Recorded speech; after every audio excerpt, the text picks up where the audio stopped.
বয়স যখন 7 হয়, বারবার যখন সালাতের কথা বলবেন, সাথে করে নিয়ে দাঁড়াবেন, জুমার দিন মসজিদে নিয়ে যাবেন, মাঝে মাঝে নামাজে নিয়ে যাবেন। 7, 8, 9 এই 3 বছরের ট্রেনিং এ 10 বছর তো এমনি পাক্কা নামাজে হয়ে যাবে। নাকি বলবেন হুজুর আমি তো পড়ি না, আমারই তো খবর নাই। ছেলেরা যে বলবো বাবা নামাজ কায়েম কর, এর আগে কিন্তু নিজের মুসল্লি হইতে হবে।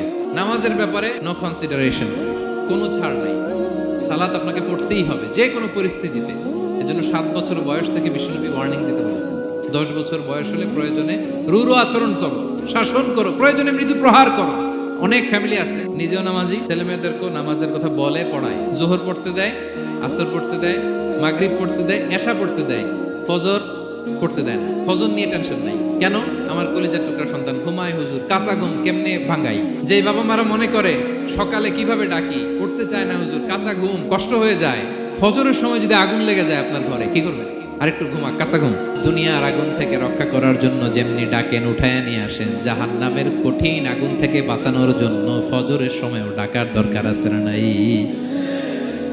দুনিয়ার আগুনের চেয়ে কমপক্ষে 70 গুণ বেশি তেজওয়ালা। বিষ্ণু বলেন নারুকুম তুকিদুন, যে আগুন দিয়ে কিচেনে রান্না করো, জাহান্নামের আগুন কিন্তু এই আগুন নয়। জাহান্নামের আগুন দুনিয়ার আগুনের চাইতে কমপক্ষে 70 গুণ বেশি তেজওয়ালা। তাহলে ফজরের সময় ডাকবেন তো ছেলে মেয়েকে, হ্যাঁ, নিজেও পড়বেন, ছেলে মেয়েদেরকেও ডাকবেন। আকিমিস সালাত।